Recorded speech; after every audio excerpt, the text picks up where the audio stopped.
Muy bien, muy buenos días. Un servidor, Melchor Sánchez Mendiola, de la Facultad de Medicina de la UNAM, les da la más cordial bienvenida al segundo día de la 63 Reunión Ordinaria Nacional de la Asociación Mexicana de Facultades y Escuelas de Medicina. En esta ocasión, el tema es Educación Médica durante COVID-19, experiencias compartidas. Iniciaremos con un panel que está programado para la siguiente hora y media. Un servidor es el moderador del panel. El panel tratará sobre la transición del proceso educativo que llamamos presencial al virtual en las escuelas de medicina. Para ello contamos con tres panelistas. El doctor Gregorio Tomás Obrador Vera, que nos acompaña. Él es médico por la Universidad Autónoma de San Luis Potosí y la Universidad de Navarra en España, especialista en medicina interna por el Instituto Nacional de la Nutrición y el Western Pennsylvania Hospital de Pittsburgh, la subespecialidad en nefrología en Boston University y en investigación clínica en Tufts New England Medical Center, y una maestría en salud pública en Harvard. Es director de la Facultad de Ciencias de la Salud y de la Escuela de Medicina de la Universidad Panamericana y profesor asistente adjunto de la Escuela de Medicina de la Universidad de Tufts en Boston. Miembro del Sistema Nacional de Investigadores nivel 3. Bienvenido, Gregorio. Muchas gracias, Melchor. Nos acompaña también el doctor Germán Enrique Fajardo Dolci. Él es médico cirujano, especialista en otorrinolaringología y maestro en alta dirección. Actualmente es el director de la Facultad de Medicina de la Universidad Nacional Autónoma de México. Ha sido titular de la Unidad de Educación, Investigación y Políticas de Salud del Instituto Mexicano del Seguro Social y subsecretario de Integración y Desarrollo de la Secretaría de Salud a nivel federal en nuestro país. Es miembro del Sistema Nacional de Investigadores y actualmente es vicepresidente de la Academia Nacional de Medicina de México. Bienvenido, Germán. Estamos. Y por último, el doctor Edelmiro Pérez Rodríguez. Él es médico por la Universidad Autónoma de Nuevo León, especialista en cirugía general y laparoscopía en el Hospital Universitario José González en Monterrey y doctorado en medicina por la misma universidad. Ha sido catedrático de la Facultad de Medicina de la Universidad Autónoma de Nuevo León en pregrado, en la licenciatura y en la especialidad de cirugía general. Actualmente es director de la Facultad de Medicina de esta universidad y del Hospital Universitario José González. Edelmiro pertenece al Sistema Nacional de Investigadores también. Bienvenido, Edelmiro. La dinámica del panel consistirá en tres presentaciones de aproximadamente 10 minutos cada una. Primero por el doctor Gregorio, después por el doctor Germán y después por el doctor Edelmiro.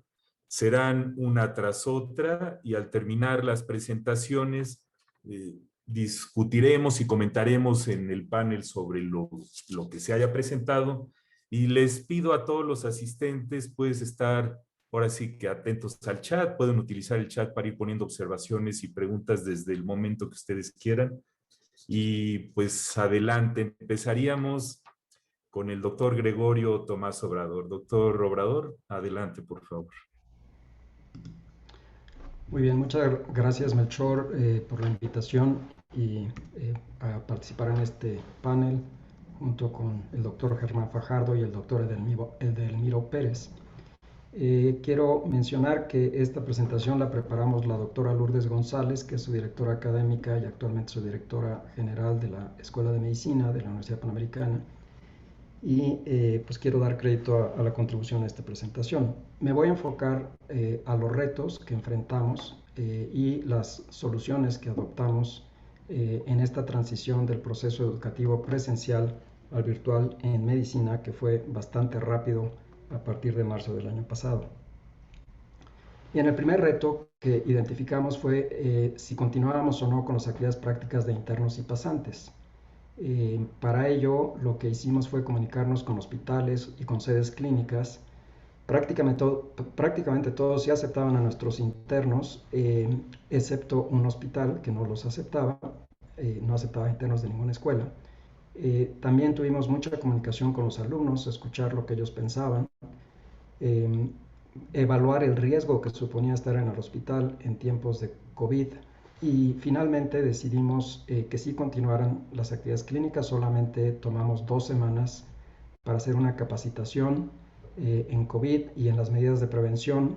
Por otro lado, se tuvo que hacer una inversión para dotarlos con equipo personal de protección y además, antes de que fueran a los hospitales, evaluar de forma personalizada la vulnerabilidad, incluyendo su estado de salud mental.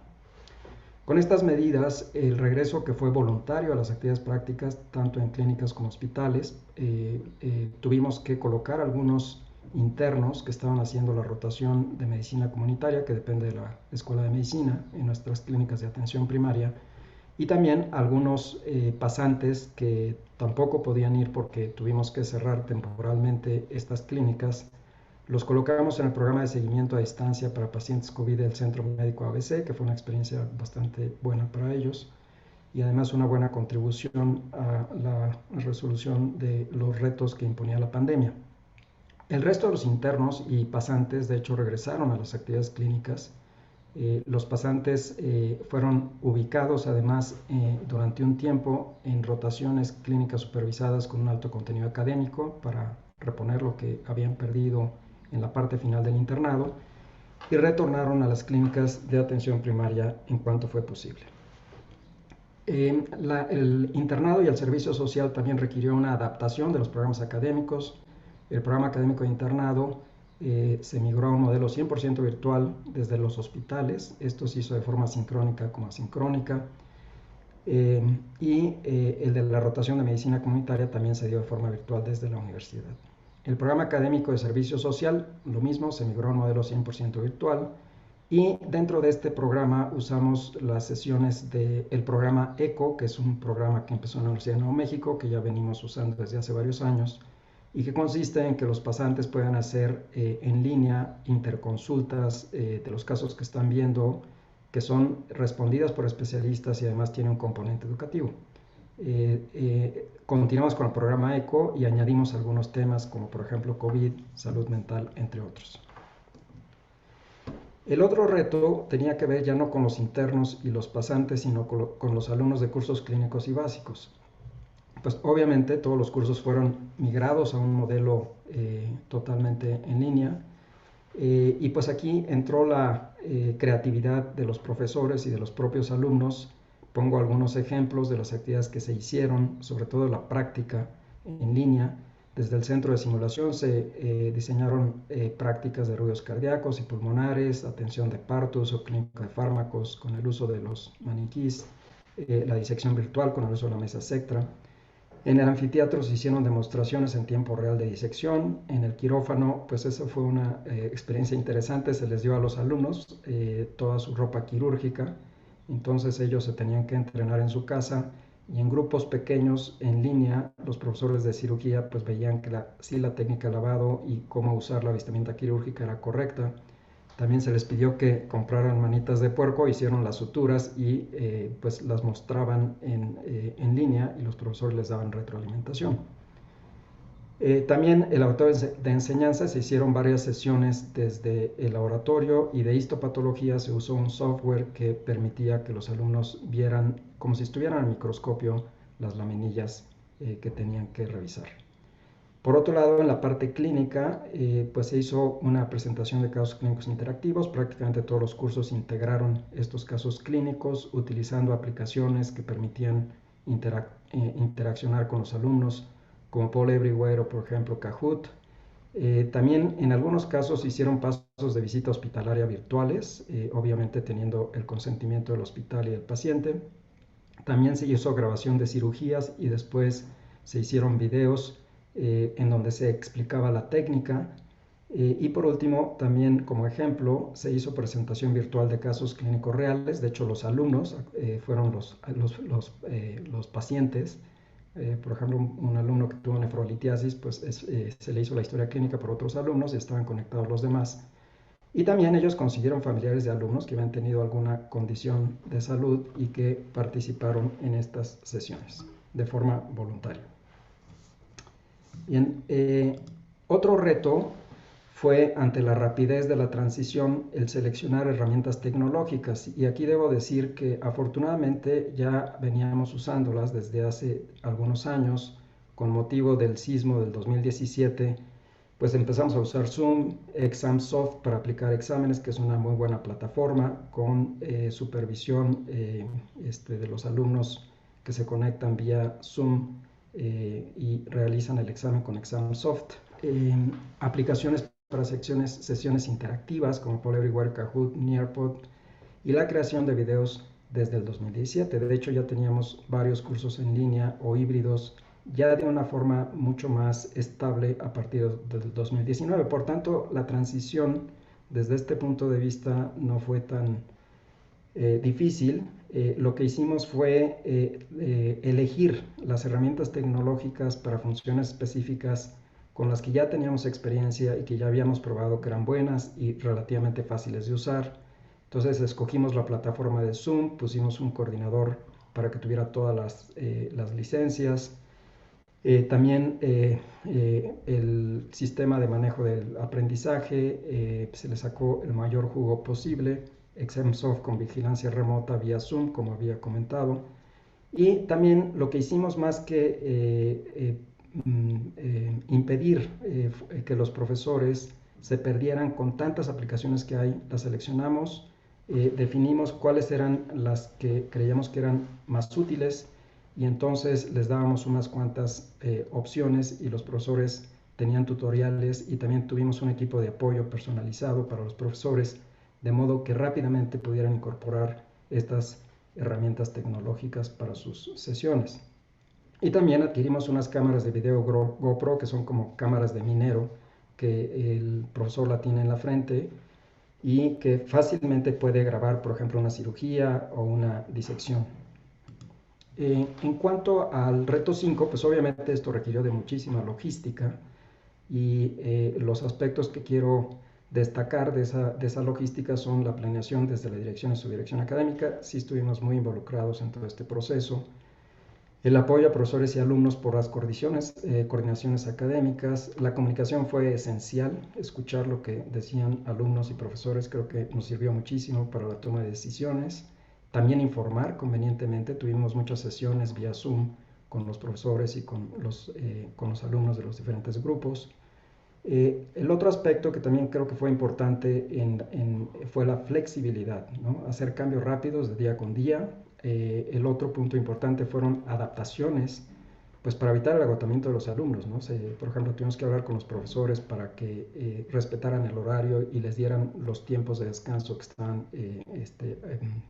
previstos. Y por otro lado, pues este apoyo no solamente fue para los alumnos, también fue para los profesores y colaboradores, apoyo con algún profesor que tuvo COVID o algún familiar que tuvo COVID. Otro aspecto que también cuidamos lo más que pudimos fue el tema de la salud mental. Y por último, pues hay otros apoyos. Hicimos muchos talleres de salud mental, por ejemplo, para manejo del estrés, de la ansiedad, resiliencia. También un grupo focal con un psiquiatra para los alumnos que estuvieron atendiendo pacientes COVID de forma remota, que pues hubo muchos fallecimientos, y evidentemente a los alumnos esto les causaba un impacto importante. También cuando era necesario referimos a la unidad de psicología clínica. También se hicieron préstamos de equipos de cómputo a alumnos y profesores que lo requerían. También el apoyo económico de la universidad a través de becas. El seguimiento cercano de los casos COVID. Realmente cualquier alumno que tuvo COVID sabíamos que lo tuvo, había una muy buena comunicación. Y por último, pues ya para el regreso hicimos una estrategia de prevención de contagios COVID, que a partir de marzo de este año pues ya pudimos estar en las instalaciones de la universidad, y lo que hicimos fue reponer en la medida de lo posible las prácticas que eran esenciales, que habían perdido, continuar con las prácticas de ese semestre, y pues obviamente reiniciamos el ACLS y el BLS, y también lo que hicimos fue reponer, como decía, las prácticas, ¿no? Eso es básicamente los retos que identificamos y cómo los atendimos. Fue todo, pues todo un desafío. No me voy a enfocar a las actividades que hicimos hacia afuera, que fueron cursos de capacitación de COVID, cursos de, por ejemplo, de intubación endotraqueal. Me he enfocado más a lo que hicimos para la educación en la Escuela de Medicina. Muchas gracias por su atención. Muchas gracias, doctor Obrador, por su presentación. Pues a continuación le pido al doctor Germán Fajardo si hace su presentación, por favor. Muchas gracias, Melchor. ¿Pueden ver mi pantalla ya? Sí, nada más. Ahí está. Perfecto. Muy bien.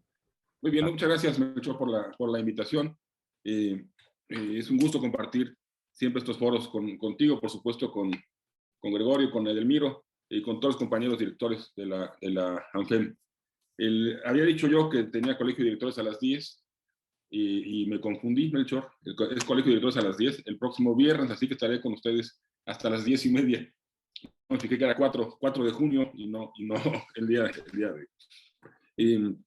Vamos a hablar un poco de los retos que hablaba Gregorio, de cómo los vivimos en la facultad, qué es lo que hemos hecho y algunas reflexiones generales, digamos, de lo que hemos hecho bien y de lo que podíamos haber hecho mejor también, ¿no? De lo que se pudo haber enfocado de otra manera o trabajado de diferente forma. ¿Cómo debimos responder como universitarios ante esta epidemia, ¿no? A más de 14 meses de distancia?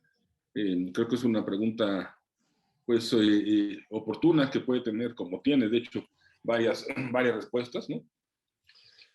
¿Qué tenemos que hacer o qué tuvimos que hacer como formadores de médicos y de especialistas? Que es un tema del cual se habla poco de entre los especialistas, y cómo no se detuvo su formación, pero hay especialistas, hay residentes que durante un año detuvieron prácticamente su vida cotidiana en los quirófanos o en hospital por atender pacientes COVID, en algunos hospitales, por supuesto, no en todos. Pues un tema también de reflexión. ¿Qué se espera? ¿Qué se esperaba de nosotros? Siempre los estudiantes de medicina siempre están en la primera línea de batalla, ¿no? En cualquier suceso de salud. En esta ocasión no fue el caso, al contrario, ¿no? También lo platicaremos, lo reflexionaremos juntos. ¿Y cuál es nuestra responsabilidad social como escuelas y facultades de medicina? Vivimos entonces, ya sabemos, todos tiempos sin precedentes. El foco, por supuesto, que debe ser el paciente, ¿no? Nuestra razón de ser, las comunidades, y cómo en este contexto sin precedentes de cambios, debemos educar a los futuros médicos. Durante los últimos años, y aquí hay varios expertos en el tema, han cambiado la forma de enseñar la medicina, transformando la pedagogía, tratando de reducir las clases teóricas, centrada en las competencias, con el contacto temprano con el paciente o con simuladores o con ambos, con el trabajo en equipo, con responsabilidad social, con enseñanza interprofesional, atención primaria a la salud y actividades profesionales confiables, entre muchos. Ya venía cambiando esto de manera muy importante en el mundo y, por supuesto, en nuestro país. Este distanciamiento social, físico, producto de la pandemia, hace que no podamos llevar a cabo actividades cotidianas, que nos veníamos realizando, por supuesto, como en los laboratorios, como la disección, como clases, biblioteca, y algo que tenemos muchas preguntas y pocas respuestas, la práctica hospitalaria. Y en circunstancias normales, los estudiantes de medicina siempre están en la primera línea de batalla. Al ser este proceso infeccioso, no es el caso ni en las clases, digamos, ni en ciudad universitaria en este caso, ni en los centros hospitalarios, ni en la atención médica. Y esta experiencia, sin lugar a dudas, modificará para siempre nuestra vida y también la educación médica en el futuro. Ha habido una intensa discusión, ¿no? Varias publicaciones en el mundo, en nuestro país, sobre qué hacer en la enseñanza de la medicina en esta época. ¿Cuál es el rol del estudiante, del interno, del pasante o del residente? Y ahorita voy a regresar al interno, un poco lo que decía, o a los internos, lo que decía Gregorio, y las decisiones que tomamos nosotros en abril del año pasado y por qué las tomamos. No es lo mismo cualquier especialidad o cualquier rotación. Tenemos nosotros más de 180 sedes clínicas en las cuales se realizan a cabo las prácticas. Entonces, esta es bien complejo. Cada una es diferente, incluso al interior de cada hospital, de cada institución. La línea es bien delgada entre la enseñanza y el aprendizaje y la seguridad y el servicio. ¿Y quién debe hacerse cargo de ella, digamos, de la seguridad del estudiante de medicina? Son las instituciones de educación las que tenemos que proveerles los medios de seguridad, son los propios alumnos que tienen que proveerles, o son las instituciones, o es el conjunto de todo esto. Siempre ha habido riesgos inherentes para el paciente en el proceso de atención médica, y también para el médico, pero ahora mucho más para el médico y el estudiante de medicina. Y lo importante entonces es la seguridad del estudiante y de su familia. Es una imagen de la carta que envió la doctora Limón de la Facultad de Medicina, la secretaria de Enseñanza Clínica, en abril del año pasado, en el 6 de abril del año 2020. Ustedes recuerdan, en pocos días antes de esta fecha, en algunos institutos nacionales de salud, nos dijeron que los internos pues no podían acudir, ¿no? O por lo pronto no deberían acudir, en 2 o 3 institutos nacionales. Y luego, después de esto, la Secretaría de Salud de la ciudad mandó una carta diciendo que hasta nuevo aviso no querían a los internos. 2 o 3 días después, las autoridades de la Secretaría de Salud dijeron que no se podían hacer ellos responsables de la salud de los internos. Y fue cuando tomamos la decisión de separar a los internos de manera temporal de las instituciones de salud. Cosa que causó mucho revuelo, mucha molestia en algunos casos, pero la realidad es que fue como lo estoy diciendo. Primero fueron las instituciones o algunas instituciones que lo sacaron. Segundo es que tampoco los habían capacitado, los internos no sabían protegerse, no sabían vestirse y desvestirse, algunos incluso en área COVID, ¿no? Ustedes recordarán tristemente que hace algunos meses también falleció un interno de la FES Iztacala en un hospital COVID. Entonces, con ese pensamiento, digamos, de protegerlos, sacamos a los internos, los capacitamos, vimos los problemas que causó, las molestias, el diálogo natural que se tuvo que dar, para regresarlos más adelante con un nuevo esquema, pensando en su protección y que pudieran continuar su preparación a lo largo de ese año de internado, que sin lugar a dudas fue un año diferente. ¿Qué hemos hecho hacia el exterior como Facultad de Medicina, como universidad? Bueno, los centros de diagnóstico COVID-19, que tenemos en principio 3, un programa que fue muy exitoso de proteger a residentes, que se recibieron algo así como 200 millones de pesos junto con la Fundación UNAM, para proteger a los residentes, que se repartieron en todo el país. No solo fue para residentes de la Facultad de Medicina, fue para todos los residentes del país. El Hospital Temporal City-Banamex, gracias a la Fundación SLIM, a la Fundación CIE, a la Ciudad de México y a la UNAM, hospital que ha sido muy exitoso, que ha atendido más de 10,000 pacientes a lo largo de estos meses, que ha venido disminuyendo la capacidad del hospital, ha venido disminuyendo la ocupación del mismo, y se espera que en los próximos días, debido a la evolución de la pandemia, se pueda cerrar. Con RAPI tenemos un programa de costeal de ayuda, que es comida para dos semanas diseñada, esta comida, estas porciones, esta parte nutricional por la Facultad de Medicina, un call center de ayuda, un chat center también de ayuda en su momento, una aplicación que está ahora con este fin, y junto con el TEC y la Fundación BBVA, una serie de cursos presenciales para el manejo del paciente en terapia intensiva. Cualquier cantidad de webinars, de retos de educación médica, con la participación de diferentes instituciones y diferentes países ¿Y qué hemos hecho al interior? Bueno, lo hemos dividido en 4, para estudiantes, para académicos, para profesionales de la salud y para el público en general. Ya desde antes de la pandemia, eso es todo lo que veníamos haciendo en línea, todo lo que se venía haciendo a distancia en la propia facultad de medicina. Así que con la necesidad de hacer todo esto a distancia, pues teníamos una experiencia importante. Una experiencia importante, sin embargo, que claramente fue insuficiente, sobre todo los primeros meses, en los que nos enfrentamos por el tamaño a una cantidad de retos importantes que no habíamos pensado, pero es lo que hacíamos antes, ya en línea, ya a distancia en la propia facultad. Algo que ya mencionaba Gregorio, a través del Departamento de Psiquiatría y Salud Mental, un departamento que tiene muchísimos años, apoyo emocional y salud mental para los alumnos no solo de la facultad, sino de toda la universidad.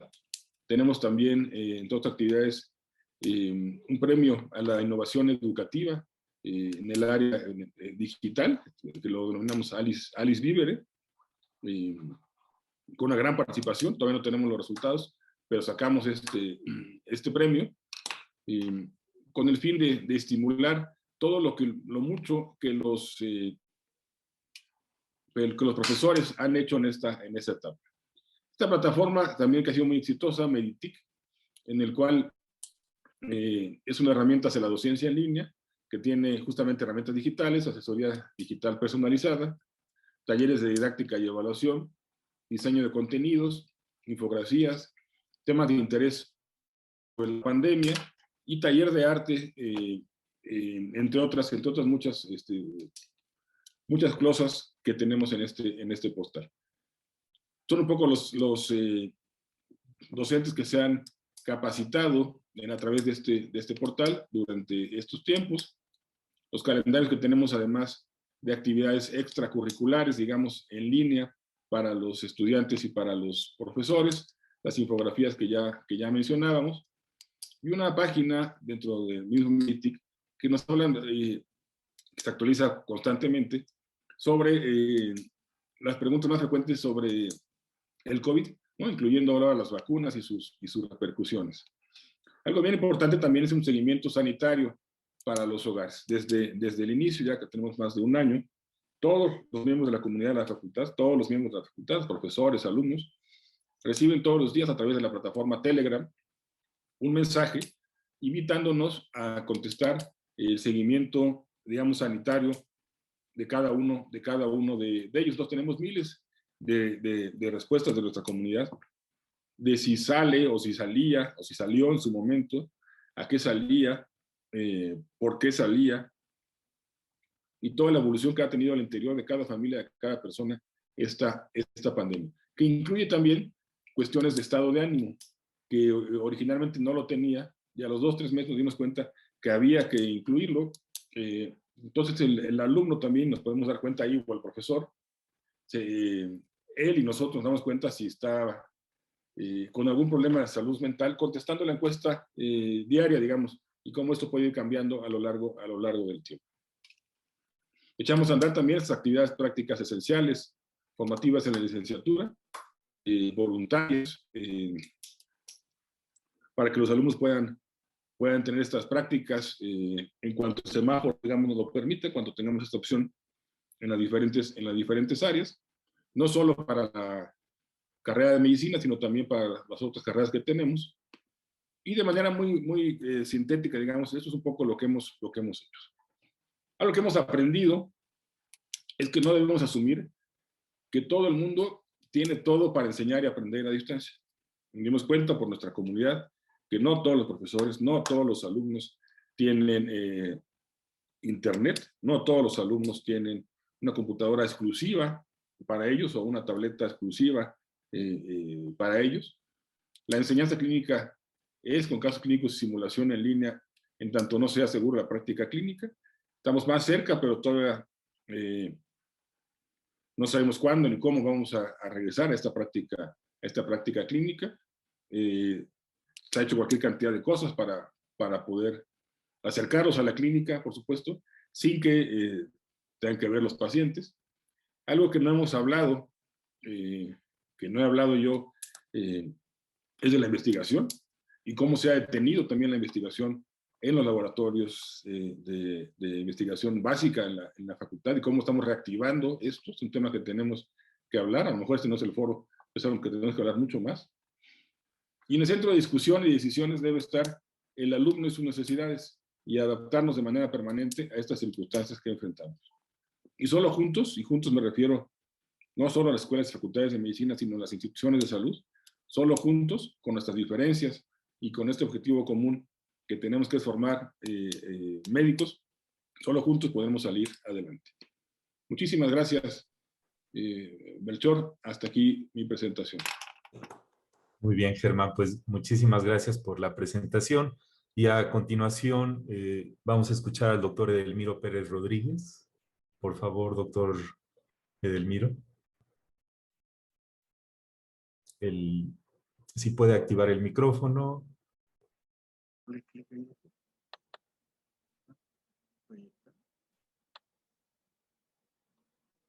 Y mientras le pido a la audiencia si pueden hacer sus preguntas o comentarios en el chat, ¿no? Para irlas recabando.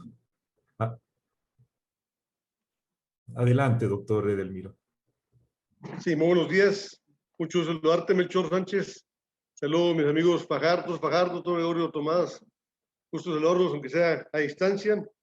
Creo que la transición del proceso educativo de presencial a virtual es algo, como dicen ustedes, ya se venía haciendo. No la intensidad que hoy lo tuvimos que hacer. Es un proceso que ya existía, todas lo hacíamos a veces en las maestrías, en doctorados. Hoy en día tenemos que llevarlo a la gran masa de estudiantes. Nuestra universidad es una universidad que son cerca de 220,000 estudiantes, una facultad de medicina con cerca de 8,000 estudiantes en medicina, lo cual era un reto muy importante para ver cómo llevar esa educación digital o cómo transitar a ese nuevo rumbo de la enseñanza de la medicina. La Universidad Autónoma de León, el rector es un ingeniero que apasionado por la revolución industrial 4.0, muy metido en toda esa transformación digital. Cuando se presenta este reto, pues a él le cae muy bien porque le entiende muy bien el sistema. Entonces, todo lo que traía ya en proyectos lo lanza a todas las facultades del campus para desarrollar la enseñanza por esta forma virtual y digital. Esto ahí tiene bondades porque nosotros con tiempo, desde enero, empezamos a ver el problema. Nuestros infectólogos, epidemiólogos, ya en enero entrando en 2020, ellos casi estaban seguros que iba a haber una pandemia. Decían, ya tuvimos otros coronavirus que estuvieron cerca de pandemia, pero este coronavirus probablemente sí va a ser una pandemia. ¿Debido a qué? Por la gran movilidad que hay en China hoy en día. Hoy en día a China, pues todo el mundo va, de educación, de negocios, y una gran movilidad. Entonces, era muy esperado que ese coronavirus ahora sí era una pandemia como está sucediendo hoy en día.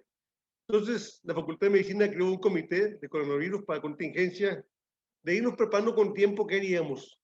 Más que todo pensando en la parte infecciosa de que era un reto de cómo dividir el hospital en varias áreas para evitar esos pacientes en el hospital principal. Afortunadamente tenemos una torre de 14 pisos que estaba por inaugurar y preparamos 5 pisos para área COVID, donde pensamos todo paciente que haya COVID va a esa torre y no los otros 2 edificios principales. Entonces fue una forma de pensar, irnos adelantando, a evitar el riesgo más que todo del personal de salud. ¿Qué hizo la universidad como tal? Vio qué herramientas contábamos. ¿Qué herramientas contaba la universidad para poder desplegar esta educación digital? En la Facultad de Medicina manejamos la plataforma Moodle. Es una plataforma que la manejamos mucho en el área básica. Ahí los profesores y estudiantes interactúan, tienen mucha actividad esa plataforma digital de Moodle. Pero en la parte clínica realmente no teníamos una plataforma como tal para una educación en línea. Cada quien utilizaba lo que requería en cierto momento. Ahora con la pandemia, la universidad consiguió la plataforma de Teams de Microsoft y la puso a disposición. Una plataforma muy amigable que la utilizamos mucho en la parte clínica. En la parte clínica de la Facultad de Medicina introducimos esa plataforma como un medio de llevar a cabo la educación. Y para la evaluación de los jóvenes, pues el software de Samsung, que nos ha servido mucho para evaluar cuáles son los resultados de esta educación digital que hoy en día estamos haciendo. Obviamente, como ahorita comentábamos, tengo muchos profesores que ya no son tan jóvenes, que han estado pocos tiempos cerca de esa enseñanza o esa vida digital, y tenemos que hacer cursos de capacitación, cursos para que esos profesores de área clínica supieran manejar esas plataformas y estar inmersos en un nuevo mundo de enseñanza digital. Entonces, cursos dirigidos a los profesores, donde cómo manejar estas herramientas, o sea, cursos en los cuales hacíamos también diplomados para el desarrollo de habilidades docentes, pero un diplomado ya un poco diferente, ya dirigido a la parte digital. ¿Qué buscábamos ahí? Bueno, que tuvieran el uso de herramientas de la web para el diseño de actividades digitales del aprendizaje, formación de facilitadores en línea, aprendizaje activo, manejo socioafectivo del grupo virtual. Hoy en día en la Facultad de Medicina, desde que entra el estudiante a primer año, le hacemos un seguimiento de evaluación médica, desde el riesgo de diabetes, problemas psicológicos, irlo a tiempo detectando para irlo encauzando en el momento que encontramos un problema en su salud. Entonces, todo esto aquí causó una gran transformación en toda esta forma de enseñanza. Hicimos los cursos de actualización sobre las plataformas. Hay gente que ya las manejaba previamente, otra gente tuvo que estar inmersa en esos cursos para saber manejarlas de forma eficiente. Ejemplos de fotografías de los profesores tomando el curso en línea, un curso muy importante para poderlo después manejar fácilmente esas plataformas. Clases virtuales. Obviamente el tema de clases virtuales tiene bondades, ¿verdad? Y tiene unas cosas que no son bondades. Digamos que las bondades que tiene hoy en día las clases en forma virtual tienen varias cosas. Ahorita lo comentaban ustedes. Una cosa importante es que todo queda grabado. Para bien, todo queda grabado y se puede volver a revisar. Hoy en día el profesor que da una clase virtual tiene que ser más cuidadoso de lo que va a hablar, porque todo queda registrado y se puede revisar fácilmente. Una clase presencial uno dice, pues no lo dije así, se entendió diferente. Y hoy en día con las plataformas digitales todo queda grabado y se puede volver a analizar. Es una bondad. Otra bondad de esta enseñanza digital es, como decían, estos modelos virtuales permiten a veces ver mejor lo que a veces no ve uno en la forma presencial. Porque tenemos una práctica, a veces no todos los estudiantes pueden ver bien esa práctica, pero con estos modelos que hacemos, tutoriales virtuales, obviamente las imágenes son mucho mejores. Hoy en día vivimos un mundo que vive de imágenes, todos son imágenes, tanto así que estas imágenes hoy en día ponen en predicho algunas especialidades médicas. Yo aquí comento con los profesores que algunas especialidades como la de imagenología, como la de patología, tienen un riesgo muy alto de que puedan desaparecer el día de mañana o irse disminuyendo su necesidad. ¿Por qué? Porque la inteligencia artificial hoy en día tiene mayor capacidad de reconocimiento que el ser humano, está comprobado. Entonces es un gran reto también para algunas especialidades en el área médica. Tuvimos eso en el estudio de la cantidad de estudiantes y profesores que tienen acceso a las herramientas digitales y al Internet. Afortunadamente, un 98% del personal, tanto estudiantes como profesores, tienen acceso a un dispositivo digital, tienen acceso a Internet. Como quiera, preparamos las salas de informática para que estuvieran listas en caso que algún estudiante lo que requiriera por falta de Internet o un dispositivo electrónico. Entonces, esa parte no tuvimos un gran problema. La mayor parte de ellos contaban con equipo y con Internet. Obviamente, viendo, como decía ahorita, las cosas buenas de esta enseñanza digital, pues la cercanía que uno está con las imágenes y la forma de virtualmente estar reconstruyendo y revisando muchas prácticas clínicas.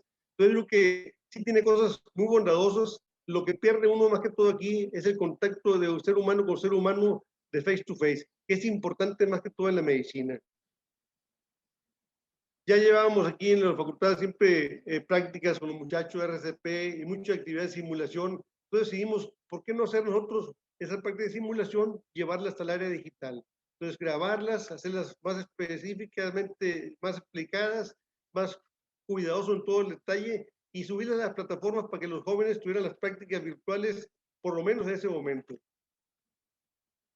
Como decía, estructuras, técnicas de RCP, todo lo que pudimos hacer con tutoriales lo subimos a la plataforma como parte de ayudar a la enseñanza de estos jóvenes. Obviamente también tuvimos retos de las graduaciones.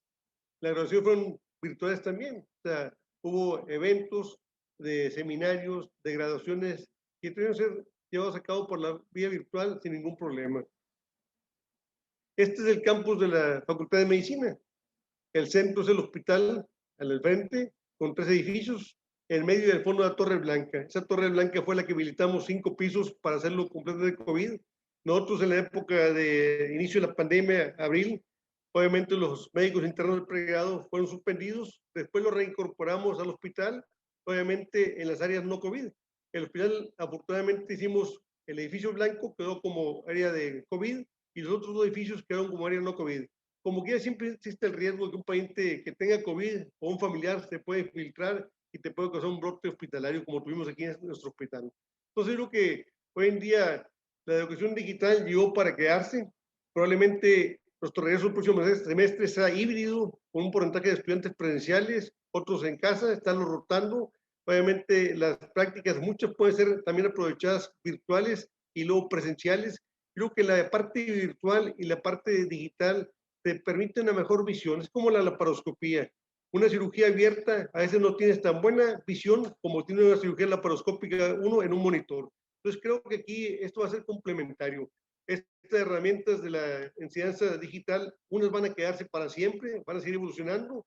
No hay duda que la inteligencia artificial cada vez ocupa más espacios en el ser humano. Hoy en día estamos en una sociedad que realmente deja el razonamiento por los sentimientos del corazón y el intestino, y eso deja una apertura, un espacio para que la inteligencia artificial siga avanzando hoy en día y, ¿por qué no, hasta la enseñanza futura? Muchas gracias, es mi comentario. Muy bien, Edelmiro, muchísimas gracias. Si dejas de compartir pantalla. Muy bien, bueno, le pido a la audiencia si son tan amables de ir poniendo comentarios, ideas, sugerencias o preguntas en el chat. Bueno, además de agradecer la participación de los 3 señores directores, es interesante cómo viendo en retrospectiva logran capturar tantas cosas que pasaron en una breve plática, ¿no?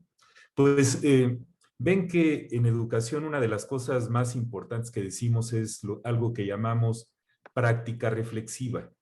Esta cuestión de reflexionar en la acción mientras uno hace las cosas, sobre la acción, cuando uno ve para atrás lo que hizo, y para la acción, para lo que viene.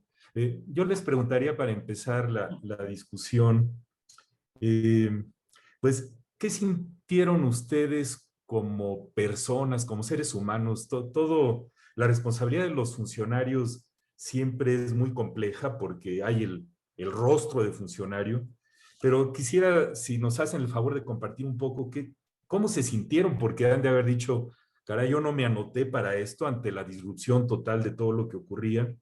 Y me imagino que hicieron como una especie de cuartos de guerra y no durmieron mucho tiempo, y esta ha sido la crisis más prolongada en nuestras vidas, que a diferencia de un incendio, un terremoto, una inundación, que hay un pico y luego una caída, aquí llevamos mucho tiempo con esto. Pues les pediría sus reflexiones, cómo se sintieron como los líderes de sus respectivas escuelas al vivir esto, y viendo en retrospectiva, ¿qué hubieran hecho diferente o tal vez qué otra cosa hubieran hecho? Ahora sí, quien quiera de ustedes contestar. Yo creo que, doctor, el reto importante aquí más que todo es el temor de que se enferme tu personal, tanto un profesor, un estudiante. Es una gran responsabilidad de que un miembro de tu escuela se llegue a enfermar o llegue a fallecer.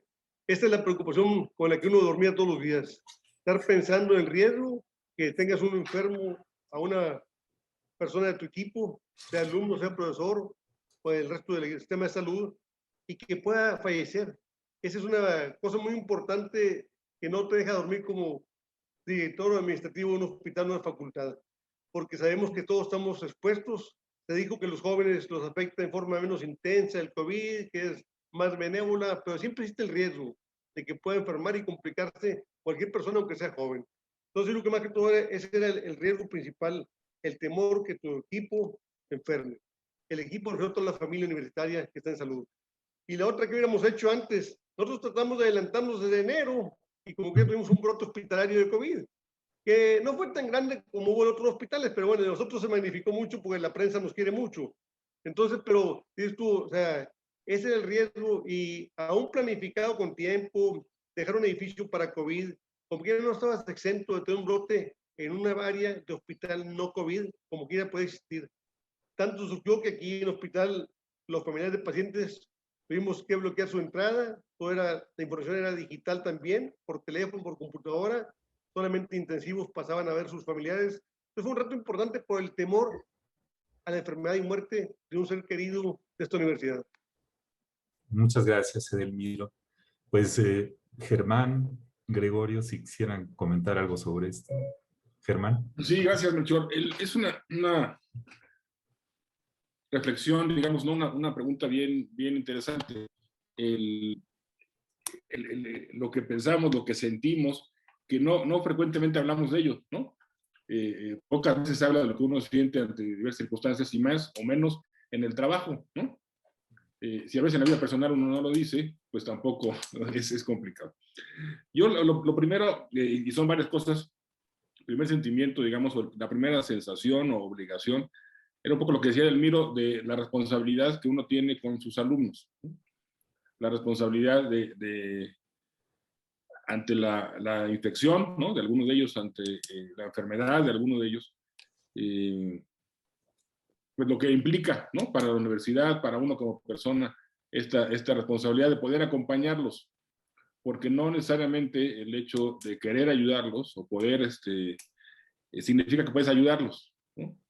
En las instituciones de salud, ¿no? No necesariamente hay una respuesta que uno quisiera, ¿no? O como debería ser, y lo hemos visto siendo el gremio más afectado, ¿no? En el mundo,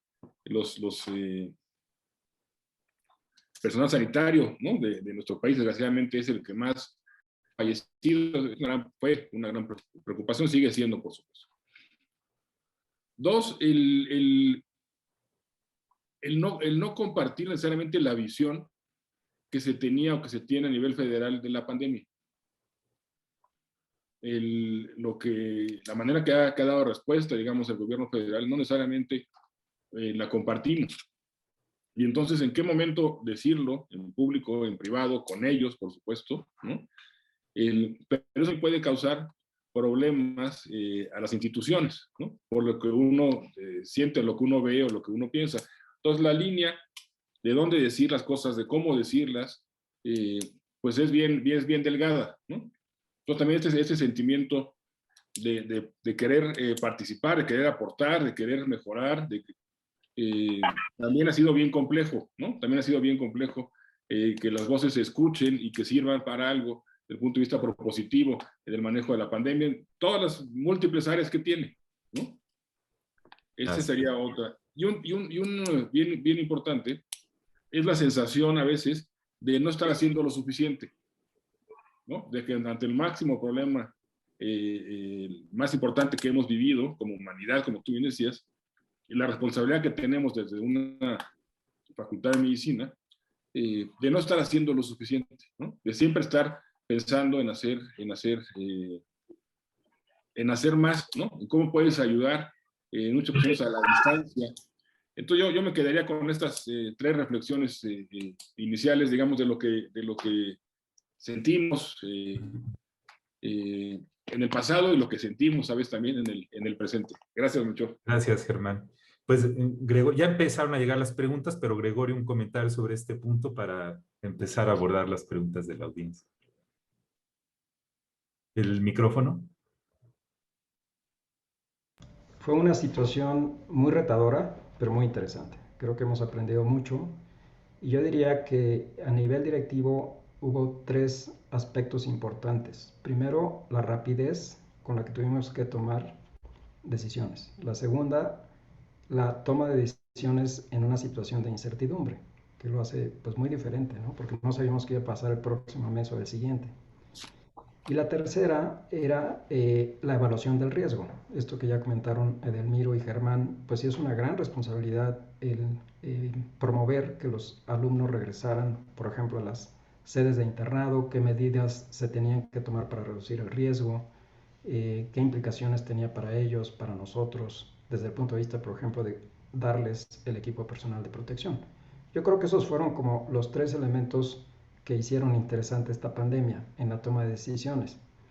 Y por otro lado, creo que también esa toma de decisiones se hizo mucho más fácil gracias al trabajo en equipo, gracias al gobierno colegiado, gracias a que escuchamos pues lo que decían los alumnos, lo que decían los profesores. Creo que hay que estar bastante abierto a eso. La flexibilidad, la adaptabilidad y la comunicación. Yo creo que esos fueron como los aspectos más importantes pues para el manejo de esta pandemia. Obviamente todavía tenemos retos y habrá que enfrentarlos, pero creo que hemos aprendido mucho también de esta situación. Muchas gracias, Gregorio. Una de las preguntas más importantes que les pido que vayan pensando para abordar al final, antes de cerrar, es sobre el asunto de las vacunas, ¿no? Pero ahorita, para que le vayan pensando, ahorita quisiera tomar las preguntas que nos están haciendo los colegas que están en la audiencia. Pregunta José Luis García Galaviz, pues, ¿qué creen ustedes? ¿Cómo fue el aprendizaje en esta pandemia? Si en la percepción, como directores, creen que fue mejor, menor. Y por ahí hay también otra pregunta que va ligada con esto de Juan Víctor Manuel Lara Vélez, sobre cómo hicieron la evaluación del aprendizaje, ¿no? Para correlacionando con el perfil de egreso y el reto de actualización curricular. Y no sé si ya tengan algunos datos, o por lo menos la percepción de ustedes con lo que han visto en estos tiempos. Pues, ¿quién quisiera empezar? Si quieres, Gregorio. Sí, mi percepción es que definitivamente hay deficiencias, ¿no? El pasar de una forma tan rápida de un sistema presencial, la falta de contacto con el paciente en las sedes clínicas, eso no se puede sustituir en línea. Y realmente, pues estamos evaluando cuál es la medida del daño, ¿no? Ahorita estamos haciendo ECOES para identificar qué competencias están deficientes en nuestros alumnos. Tenemos también el reto de reponer esas prácticas para que tengan las competencias que deben de tener. Y yo creo que también es un momento de mucha reflexión sobre qué es lo que viene después. A mí me parece que el modelo híbrido ya venía, pero llegó para quedarse. Sin embargo, hay que hacer una interpretación muy juiciosa de la aplicación de estos modelos educativos en línea para los fines de aprendizaje. Es decir, qué tanto le añade a una práctica virtual a lo que hacíamos antes, por ejemplo, ¿no? Y creo que esto tiene que ir acompañado, además de mucha reflexión, de mucha evaluación, ¿no? De realmente lo que queremos al final es que los alumnos adquieran las competencias que tienen que tener, que creo que las tenemos bastante bien definidas, ¿no? Y eso creo que es un reto que tenemos por delante. Por otro lado, es una oportunidad para mejorar probablemente con el uso de estas tecnologías y de estos modelos educativos en línea, mejorar el aprendizaje de nuestros alumnos. Gracias, Gregorio. Pues, Edelmiro, ¿algún comentario sobre esta pregunta? De acuerdo, como dice el doctor Tomás, era un déficit, pues un cambio muy rápido que hicimos, que seguramente dejó en déficit en la enseñanza de esos jóvenes, que hay que reponer. Aquí hay que ver lo positivo, con qué nos vamos a quedar de esa parte híbrida, qué puede servirnos para seguir en este futuro. Y lo que sí vemos es que hay que tener fortaleza que esta educación a distancia, en muchas carreras, no medicina, pero otras licenciaturas, aún puede extender los campos de acción de las universidades. Aquellos estudiantes lejanos que no tienen acceso a la educación, aún por esta vía digital, podemos llevarles la educación a distancia y formar gente. Obviamente, para que el país se transforme, como decía Fajardo, necesitamos más educación, no hay duda. El único remedio es educación, no el dinero, es la educación. Yo digo que esto abre una puerta que sí se puede. A lo mejor no todas las licenciaturas, pero algunas podrán entrar por ahí a formar gente joven para ser nuevos profesionistas, otra visión de lo que requiere el país. Yo creo que sí fue un cambio brusco, y esos cambios bruscos siempre atropellan, dejan lesiones, dejan que no avance uno, pero también dejan reflexiones y qué puede servir para mejorar en el futuro. Gracias, Germán.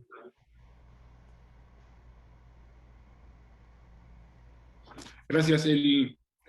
A ver, varias cosas. Creo que las enseñanzas han sido múltiples para todos, para funcionarios, para profesores, para alumnos.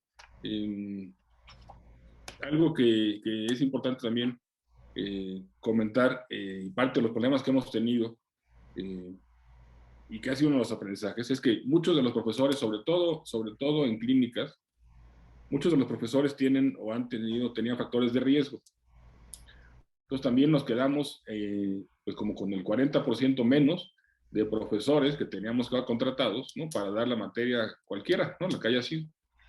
Y no en todos los casos la quisieron dar desde su casa, ¿no? Porque uno pensaría, bueno, pues si están en su casa, ¿no? Porque no están en el hospital, pues pueden darla pues, tranquilamente, ¿no? La respuesta no necesariamente fue la mejor, digamos. Estamos en ese proceso que preguntaba Víctor, de la evaluación de todo esto. Nos ha traído también, yo diría que algunos beneficios, claro que queríamos ya hacer y que íbamos a una velocidad no tan rápido como quisiéramos, o como queríamos. Nosotros hemos sido muy malos en la facultad para la movilidad de los alumnos. Los alumnos se mueven casi exclusivamente en el internado, ¿no? Y en las áreas clínicas, pues costaba mucho trabajo, no por las materias, digamos, clínicas, sino justamente por las materias no clínicas, ¿no? Porque llevan las materias como profesionalismo, ¿no? Como historia de la medicina, una serie de materias que eran, ¿no? Presenciales. Esto también ha hecho que ahora estas materias no clínicas las tengamos ya en línea, ¿no? Y son las cosas que queremos dejar para el futuro, para que el alumno se pueda ir al interior del país o al extranjero a llevar el semestre de las materias que considere clínicas, digamos, ¿no? Cardiología, neumología, las que toquen en ese semestre, y a distancia pueda llevar a cabo las materias pues que no coinciden con los planes de estudio que tienen en otras latitudes. Entonces esto creo que es una también de las enseñanzas de lo que estamos viendo. ¿El aprendizaje en línea ha sido bueno? Yo creo que sí. Quien tiene todas las condiciones para aprender de internet, de computadora, de capacidad, yo creo que se aprende muy bien la parte teórica. Lo que ya sabemos es la parte clínica, pues no se puede, a pesar de todos los esfuerzos, no se puede aprender en otra manera más que viendo, tocando, oliendo, escuchando al paciente, ¿no? Estando junto a su cama, estando en consulta. Entonces, yo a mi juicio sí se ha aprendido, sí es un esfuerzo, sí hemos aprendido, yo diría, de manera muy importante, pero el reto que tenemos ahora para los siguientes meses, no sabemos cómo y cuándo, ¿no? Es el aprendizaje, el regreso a la clínica, y no me refiero al regreso a la clínica en el momento que toque la determinada asignatura de hoy, ¿no?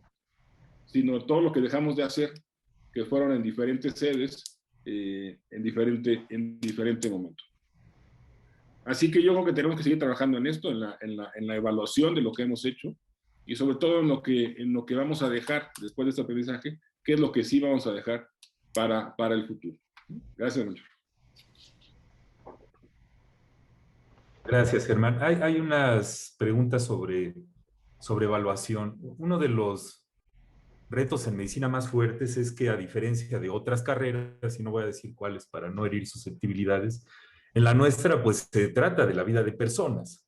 Entonces, las evaluaciones, sobre todo las sumativas, las que certifican o que documentan que alguien puede pasar de año, graduarse, etcétera, requieren hacerse con cierta exigencia y preservando la validez.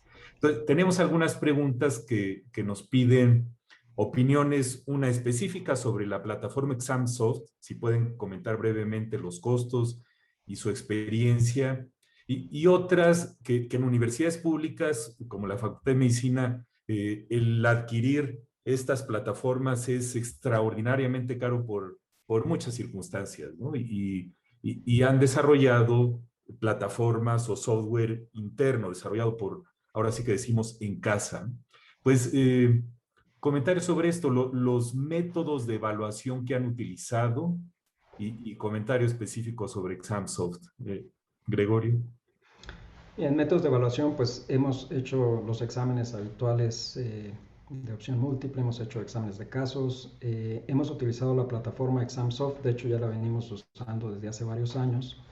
tiene la ventaja de que bloquea totalmente, o sea, se baja, vamos a decir, el examen de internet a la computadora, al disco duro, y solamente durante el tiempo en que está contestando el examen el alumno, solamente puede usar lo que tiene que ver con el examen. Se bloquean las capturas de pantalla, se bloquean los accesos a internet, y esa creemos que es una gran ventaja en cuanto a la integridad de la aplicación de los exámenes.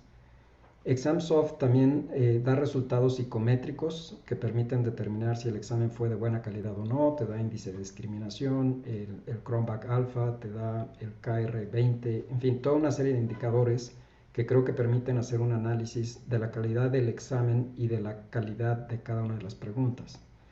Y el otro elemento que también tiene, pero que tiene un costo adicional, es la posibilidad de adquirir un módulo de vigilancia. El alumno con la cámara de la laptop o de la computadora se puede grabar y tiene un algoritmo de inteligencia artificial, este módulo, que permite detectar si hubo algún ruido, alguien que le sopló, vamos a decir, la respuesta, si hizo alguna cosa un poco extraña, y entonces permite identificar esas situaciones que después se pueden observar y hay un reporte. En cuanto al costo, está alrededor de $50 por alumno por año la licencia. Nosotros hemos logrado bajar el precio. Y por otro lado, el módulo de inteligencia artificial de vigilancia tiene un costo adicional que nosotros no lo adquirimos, pero lo que hicimos fue pedirle a los alumnos que no tuvieran nada en su escritorio, que tuvieran nada más la computadora, y que se conectaran vía Zoom con su teléfono de forma que los pudiéramos vigilar. Entonces creo que la aplicación en línea en cuanto a integridad fue apropiada. Por otro lado, otras formas de evaluar, pues como decía en mi presentación, por ejemplo, las técnicas quirúrgicas de lavado y de vestimenta quirúrgica o de suturas, pues se hicieron como les comenté, ¿no? Los hacían los alumnos en su casa y nosotros se conectaba el profesor y veía cómo hacía la sutura, etcétera. Entonces esa fue otra forma de evaluar, ¿no? Definitivamente fue una bendición el que al menos en la Ciudad de México en marzo ya pudiéramos regresar a las instalaciones de la universidad, donde por supuesto que usamos muchísimo más el centro de simulación, los quirófanos, para poder complementar unas prácticas que definitivamente no podían hacer y que no podíamos evaluar sus competencias, ¿no? Y que pues ese es el reto, ¿no? De qué tanto reponer en el tiempo que nos queda, ¿no? Gracias, Gregorio. Pues, Edelmiro, ¿algún comentario sobre ExamSoft y la evaluación? ¿Cómo les fue? Yo creo que lo que dijo el doctor Tomás Orador es muy completo, ¿verdad? Creo que ese es un gasto que hay que hacer. O sea, y pues todo tiene un costo que a veces lo puedes bajar entre más volumen sea de jóvenes. Sí. Creo que aquí lo importante es ya empezar a buscar sus herramientas. La universidad está trabajando en una herramienta de evaluación de exámenes propia. Ahorita por la emergencia, pues tienes que buscar dónde puedes agarrar un soporte para por lo menos evaluar a los jóvenes. Pero ahorita estamos trabajando en un software de nosotros, ¿verdad? Para que sea propio. Y otra ventaja es un software innovador porque tenemos un control de seguridad para que el joven sea auténtico sin tener que copiar nada. Y estamos en un proceso de un modelo de utilidad que queremos registrar. Ya que esté listo se lo mostraremos. Entonces, es la idea que esto te orienta a que busques tu propio sistema de evaluación, tu propio software, y que es factible. Todas las universidades tenemos la capacidad de hacerlo, nosotros estamos en proceso. Esperemos que fin de año a lo mejor lo tengamos listo y sea propio nuestro modelo. Gracias, Edelmiro. Es que el reto de desarrollar cosas no es menor. Ahorita, por ejemplo, estamos utilizando Zoom en lugar del Zoom mexicano, por poner un ejemplo, ¿no? Y el año pasado, el área donde yo estoy, nos tocó aplicar el examen de ingreso a la universidad.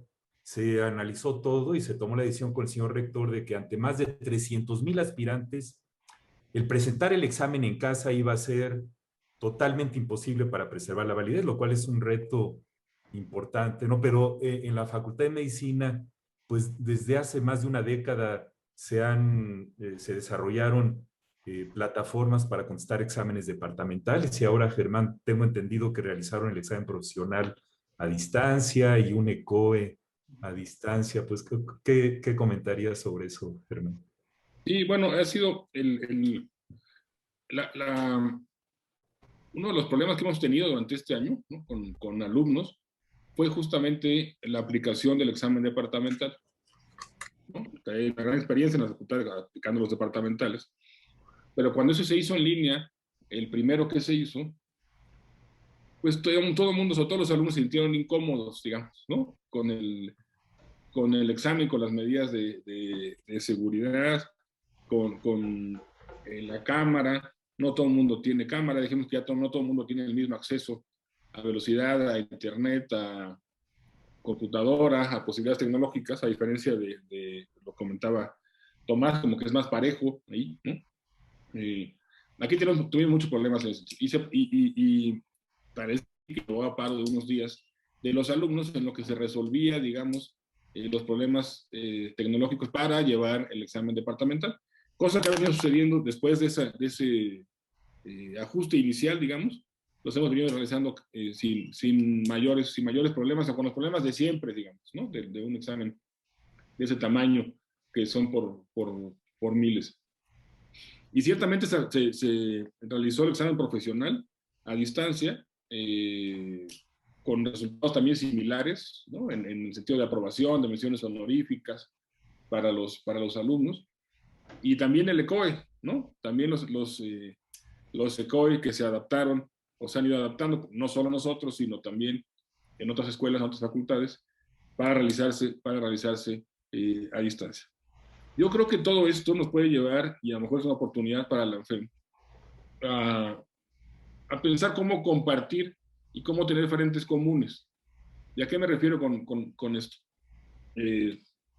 La mayoría de nosotros participa en esas instituciones en lo que fue, yo no sé si sigue siendo o no, por lo menos fue el CONRICIT, ¿no? Que es la unión de este consorcio para comprar accesos a revistas, ¿no? En general, a bases de datos, ¿no?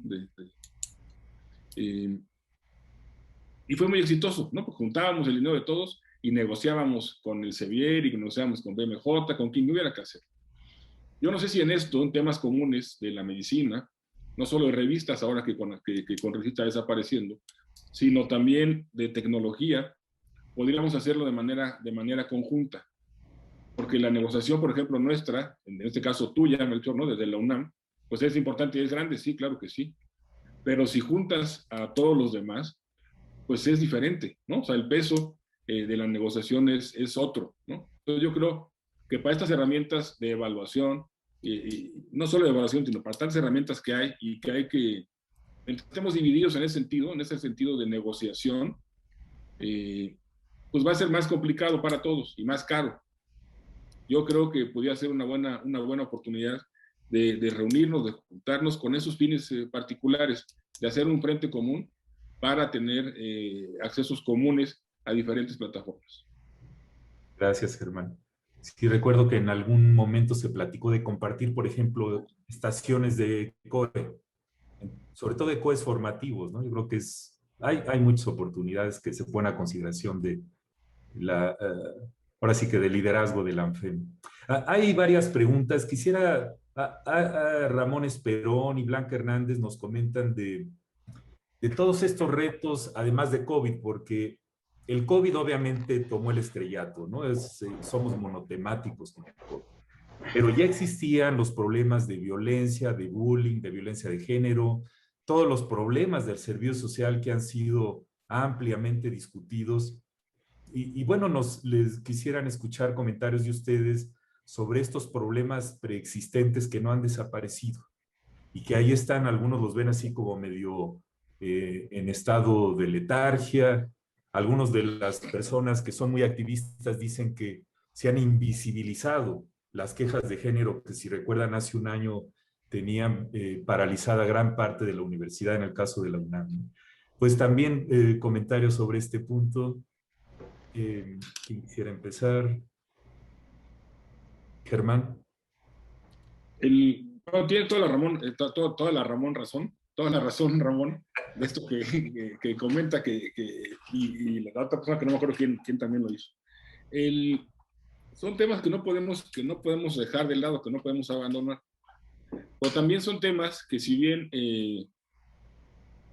yo tengo algo así como 25,000 alumnos, ¿no? La facultad tiene como 25,000 alumnos en general, incluyendo el posgrado. al interior de Ciudad Universitaria debo tener como 3,000, ¿no? 3,500. Eso significa que el resto están en hospitales, están en instituciones de salud. Y mucho de esto, de lo que él menciona, del bullying, de lo que él menciona de acoso, que se sigue llevando, se realiza en estas sedes, se realiza en instituciones, y no necesariamente por gente involucrada, por gente contratada, por gente que tenga alguna relación con la universidad, sino son a veces miembros del staff, ¿no? Un médico adscrito, ¿no? O un residente de alguna otra área. Gente que se detectan, sabemos, y que al interior de las universidades estamos, digamos, con las manos atadas de qué hacer, porque no pertenece a nuestra comunidad. Y ahí pues es necesario, y necesariamente tenemos, pues no la puerta cerrada, pero es difícil encontrar con quién hablar, con quién acordar cosas en el sector salud en este sentido. Creo que habíamos avanzado, algo se había avanzado con anterioridad, y ahora tenemos como ese espacio cerrado, digamos, o no con quién hablar. Eso no quita que al interior de las universidades, de la facultad en este caso, tengamos que hacer un montón de cosas, ¿no? Y tengamos que seguirlas haciendo, y sobre todo conciencia, con una conciencia primero de denuncia, ¿no? A veces se dice, no, mejor no hago nada, mejor no digo nada, ¿no? Así ha sido siempre. Creo que esta conciencia de denuncia y de acción en consecuencia con esto. La universidad y el rector han tenido una gran preocupación con estos temas, y creo que hemos avanzado, pero también creo que todavía no es suficiente para lograr, digamos, el respeto a los derechos de las alumnas y los alumnos en este sentido. Gracias. Edelmiro. Sí, yo creo que, bien dice Fajardo, respeto. Yo creo que el respeto es clave. Yo creo que es lo que se ha perdido a veces en la sociedad, y trae consigo que eso haya crecido el bullying, el acoso. Pero también estas redes hoy en día digitales permite eso documentarlo. Hoy en día la Universidad Autónoma de Nuevo León tiene una comisión de género para toda cosa de inconformidad. Se baja la comisión, se resuelve el problema. Antes existía el bullying de los maestros al alumno, eso se va disminuyendo hasta que desaparezca. ¿Por qué? Porque hoy en día tenemos forma de documentar todo. Hoy en día, como decía, todo queda grabado. Entonces, son documentos en que queda grabado la evidencia que hay un bullying, que hay un acoso, y eso ayuda mucho también a que la víctima tenga una solución favorable, no quede de la voz de uno de mayor jerarquía a uno menos jerarquía. Yo creo que eso debe cambiar, pero yo creo que eso va muy de la mano con el respeto del ser humano. El respeto y gratitud son los elementos mínimos del ser humano para buena convivencia. Aquí lo remarcamos mucho en la facultad de universidad, gratitud y respeto. Ahí englobaríamos mejor una gran cantidad de valores del ser humano. Creo que eso hay que reforzarlos en las universidades. Lamentablemente, hoy en día la formación de los niños es diferente a la que hubo en el pasado. No sé si mejor o peor, pero hoy en día los padres trabajan los dos. Los niños están expuestos después de media tarde libres. No hay una formación como había antiguamente, porque antes estaba en la escuela a tiempo completo o mamá estaba en la casa. Entonces ha cambiado la sociedad. Entonces uno como Estado o responsabilidad del Estado debe absorber esa responsabilidad y proteger a esa población de jóvenes o de niños en garantizar sus derechos como tales, ¿verdad? Primero que nada el respeto a ellos en todos los aspectos. Gracias. Gregorio. Bueno, la universidad tiene una política muy clara a este respecto y un mecanismo por el que se pueden hacer denuncias. Además de que tratamos de que a nivel de la Escuela de Medicina se resuelvan los problemas localmente, que es la mejor forma de resolverlos. Siempre que hay alguna queja, pues siempre hay un mecanismo de reportarlo. Tratamos de escuchar todas las partes, es muy importante. A veces nos llevamos sorpresas. Hay alumnos que pues han crecido en un ambiente que les parece normal el bullying y pues que hay que educarlos de que no es muy normal, ¿no? Me parece que tiene que haber medidas remediales. Una cosa que nos ha funcionado es los talleres que hacemos con el Centro Universitario de Salud y Bienestar, con la Unidad de Psicología Clínica. Me parece que nos ha ayudado a que se eduquen los alumnos en ese respeto a los demás. Por supuesto que todavía tenemos mucho área que recorrer. Otro tema que estamos trabajando es el buen uso de las redes sociales. Muchas veces hay problemas porque no usan correctamente las redes sociales y de hecho estamos en el proceso de hacer unas sesiones con los alumnos sobre el buen uso de las redes sociales, los riesgos que implica un mal uso de una red social, y me parece que ahí tenemos otra área de oportunidad. Gracias, Gregorio. Sí, es esto, la No, manera como yo, vivimos. Sí, Germán, ¿querías comentar algo? yo quisiera algo que a mi juicio es bien importante, algo que comentaba Gregorio ahorita al final, que es lo de las redes sociales, ¿no? Estamos tratando de escribir una especie de manual, digamos, de redes sociales para alumnos y para maestros, en el sentido de decir, oye, si tu profesor, tu maestra, no tiene por qué ser tu amigo en Facebook, ¿no? Mm. No tiene por qué tener incluso tu teléfono. A lo mejor hay un grupo, ¿no? De WhatsApp del grupo, digamos, ¿no? Pero no puedes ir a tomarte un café con él, ¿no? O sea, no es que es su cumpleaños y vamos a ir a su casa a festejar, ¿no? No es que, o sea, todo ese tipo de cosas que para mí puede ser medio lógicas o lógicas, ¿no? Como que tampoco hemos sido capaces de transmitírselas adecuadamente a los alumnos o de comentarlas con ellos, ¿no? Y creo que este punto de las redes sociales, de qué compartir, con quién compartirlo, en qué momento, es bien complicado, pero es bien necesario también reflexionarlo, platicarlo con ellos y hacerles llegar la información que nosotros estamos pensando que es la correcta. Gracias, Germán. Sí, es que el ambiente en que vivimos es, ¿cómo etiquetarlo? Tan feo. Hoy en una editorial en un periódico de circulación nacional, una mujer narra, le llama a su editorial una perra zorra y describe cómo de alguna manera, por poner cosas en sus editoriales y en Twitter, ha recibido amenazas sexuales de muerte y que ahora está en su teléfono particular. Entonces, esta cuestión ha rebasado totalmente a la sociedad, por así decirlo, y algo habría que hacer. Nos quedan menos de 15 minutos. Quisiera centrarnos en un par de cosas, agrupando las preguntas, ¿no? Primero está la cosa curricular. El doctor Jorge Valdés nos pregunta si debemos redefinir las competencias del médico general mexicano, si debemos repensar a lo que llamamos ciencias básicas, y esta cuestión tan difícil en las universidades del cambio curricular que implica mucha obra política interna y los cuerpos colegiados para aprobar cambios curriculares, pues ¿qué piensan de una modalidad híbrida en su currículo y si esbozarían algunas características de eso? Entonces, básicamente sería eso en el currículum, cómo repensar ciencias básicas, redefinir las competencias del médico general y el currículo híbrido. Pues igual, ¿quién quisiera empezar? Si quieres yo comento.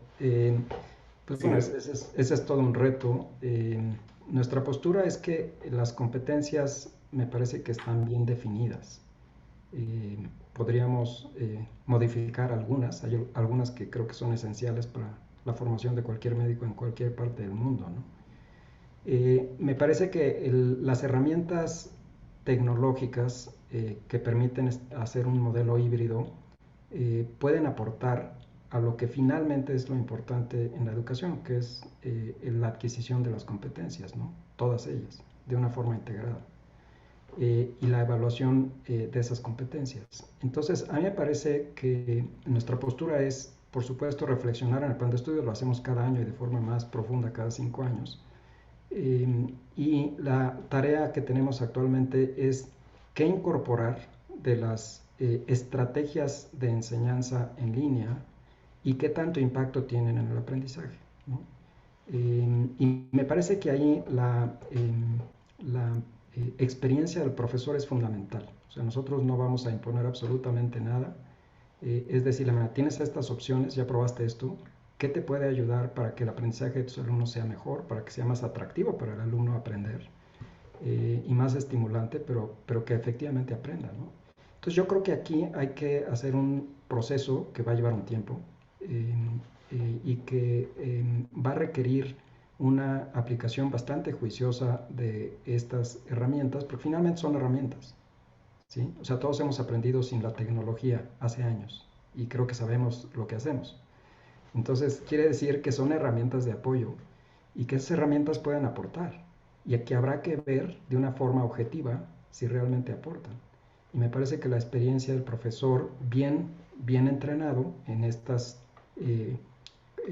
oportunidades que le ofrece la tecnología le puede añadir a los planes de estudio. Muchas gracias, Gregorio. Edelmiro. Creo que las competencias en medicina creo que son muy claras. Es la revisión de un ser humano enfermo. Creo que esas variarán poco. La herramienta que usemos para hacerlas será la que cambiará probablemente. Creo que aquí vamos a transitar de este sistema virtual digital a un híbrido y terminaremos por decir que realmente sigue como híbrido. Por ejemplo, algunas unidades de aprendizaje podrán hacer en línea probablemente, sin ningún problema. Y vemos que así lo demuestra el tiempo. Yo pongo ejemplo de cirugía abierta y cirugía laparoscópica. Cuando yo cirugía laparoscópica, decía, no se puede hacer todo por ahí. Hoy en día vemos que la cirugía laparoscópica tiene muy específico dónde es mejor que la cirugía abierta, sin lugar a dudas. Y vemos campos donde es controversial. Creo que va para lo mismo la educación virtual. Creo que esto va a ir avanzando y probablemente nos quedaremos con unas partes que son virtuales, que a lo mejor van a ser más eficientes que lo que hacemos, pero algunas competencias clínicas seguirán siendo, creo que tradicionalmente de la misma forma, porque es la forma de que el ser humano puede relacionarse, como bien decían, la única forma es el contacto directo con el paciente, para ver su fases, para hasta oler el paciente, muchas cosas son solamente en presencia para poder hacer un diagnóstico. Yo creo que sí nos quedaremos con las cosas que sean virtuales, algo de edad híbrido, no sabemos qué porcentaje del aprendizaje.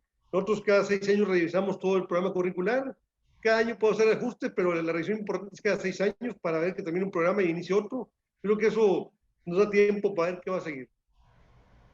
Gracias, Germán. Gracias. Siempre mañoso el doctor Valdés con sus preguntas. Le mando un saludo a Jorge. Y bien importante, digamos, ¿no? Las reflexiones, las 3 reflexiones que él nos hace. Y me quiero referir yo particularmente a la del perfil del médico mexicano, que es algo que hemos discutido, que hemos platicado, pues desde que yo me acuerdo, ¿no? No desde que yo me acuerdo que estoy aquí en la facultad, sino desde que yo me acuerdo que era estudiante de medicina, ¿no? ¿Cuál es el perfil, digamos, que debe tener el médico? Yo creo que parte del error que hemos tenido, o de los errores que hemos cometido, es que lo hacemos o no se ha hecho en conjunción con las autoridades correspondientes. ¿Cuál es el perfil, digamos? Y ahora es más complicado hacerlo, ¿no? Diría yo, imposible, ¿no? ¿Cuál es el perfil que requiere este país? ¿Qué tipo de médico es el que requiere este país? Pues idealmente pues es aquel que resuelva en la mayoría de los casos en primer nivel, ¿no? Que mantenga un buen estado de salud a las personas, ¿no? Que se dedique a la atención primaria a la salud. Eso que ha sido un discurso, digamos, histórico, ¿no? Que en la vida real se mantiene ahí. Yo creo que tenemos que seguir pensando en preparar a los mejores alumnos para lo que ellos, hasta el momento, para lo que ellos quieran. Mientras no existan las condiciones adecuadas en primer nivel de atención médica, mientras no exista un sistema basado en la atención primaria, mientras no tengan los incentivos, el reconocimiento que se dedica a esta parte de la medicina tan importante, pues va a ser muy difícil hacer coincidir las dos cosas, ¿no? Las necesidades de salud de la población, el discurso es una, en la vida real es otra, y lo que estamos intentando formar nosotros. Nosotros pensamos que estamos tratando de formar médicos que puedan dedicarse, como decimos, de la A de la antropología a la Z de la zoología, ¿no? En toda esa gama de las diferentes ramas de la medicina, en todas esas áreas de la medicina, es donde ellos se quieren desarrollar. Si es una especialidad está muy bien, si es la parte educativa, la parte de investigación, o la propia atención primaria con las deficiencias que esto tiene. Pues esta visión romántica, digamos, del médico general resolutivo, del médico general, pues tristemente se ha quedado en eso, en palabras, y no hemos podido llegar a un fin común que yo creo que tenemos que regresar en algún momento para lograr este tan objetivo, tan deseado objetivo durante años. Gracias. Gracias, Germán. Pues hay una serie de comentarios y sugerencias en el chat. Sugiero a los participantes que lo descarguen y a los organizadores y se los envían a los ponentes. No, nos quedan 5 minutos. Hay varias, como comenzaron diciendo, su principal preocupación cuando se desató la pandemia y esta preocupación de que se enfermaran los estudiantes, los profesores, los que están bajo su responsabilidad como directores. Pues ahorita nos encontramos en la transición, pero ahora la transición, entre comillas, de regreso. Y entran lo de las vacunas. En otros países ya están exigiendo que en regresar en otoño todos los estudiantes y profesores lleguen vacunados, ¿no? En nuestro país eso va a estar más complicado. Entonces, alguna reflexión, pues les pediría que fuera como 1 minuto y medio sobre el rol de las vacunas en el regreso a esto y cómo, pues, qué podemos hacer como escuelas de medicina para proteger a nuestros estudiantes y docentes. Gregorio. Bueno, tratar de vacunar a todos, desde luego. El problema es, como decía ahora Germán, la dicotomía entre lo que debemos tener de médico de atención primaria y la falta de alineamiento de las políticas para que esto ocurra, ¿no?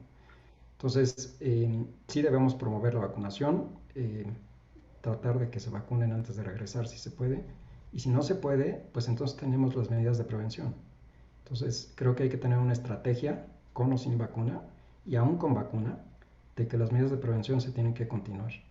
Nosotros ya desarrollamos todo un programa para el regreso y pues hasta ahora no se ha infectado nadie de los que han regresado, pero creo que tenemos que hacer muchísima educación, tanto con profesores como con alumnos, de la importancia de las medidas de prevención, que son muy eficaces mientras no estén vacunados, pero definitivamente promover la vacunación. Y tanto en el campus como en los escenarios clínicos, sobre Sí. todo los escenarios clínicos, tener los equipos de protección, que el año pasado ya ven todo el drama que fue de esto, ¿no? Edelmiro. Sí, yo creo que el mundo ideal sería que todos estuviéramos vacunados, ¿verdad? Pero no va a ser factible a corto plazo. Creo que aquí en la facultad se contempla un programa de un 30% de estudiantes que acuden, estarlo rotando para la parte práctica, o sea, mientras se vacunan todos. Ahorita a nivel de profesorado, muchos son de edad de 60 años, que eso ya están vacunados, muchos de ellos.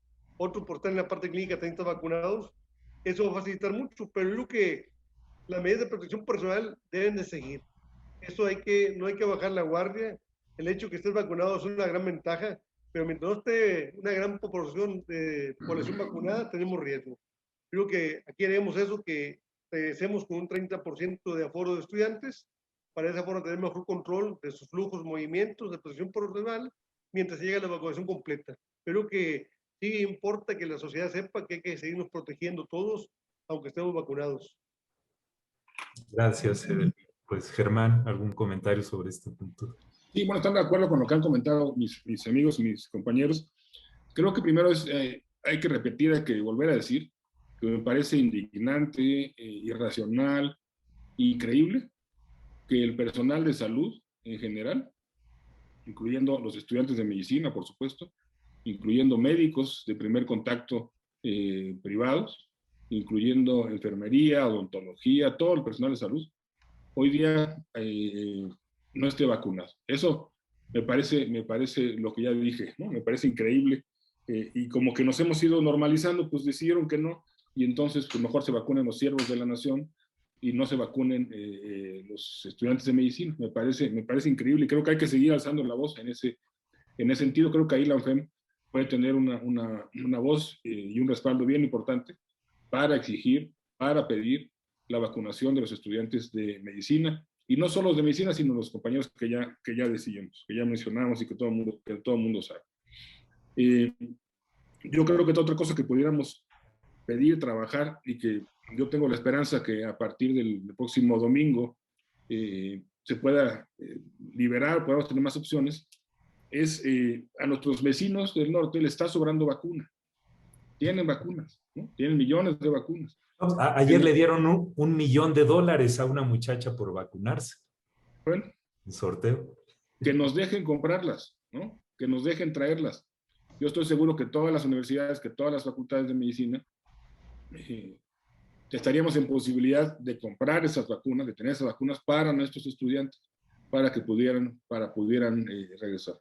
Yo sí insistiría en esto, en la necesidad de vacunar a los estudiantes de medicina por cualquiera de las vías, digamos, la vía tradicional que se estableció en México, parece que no lo vamos a lograr, no se va a poder o no pronto.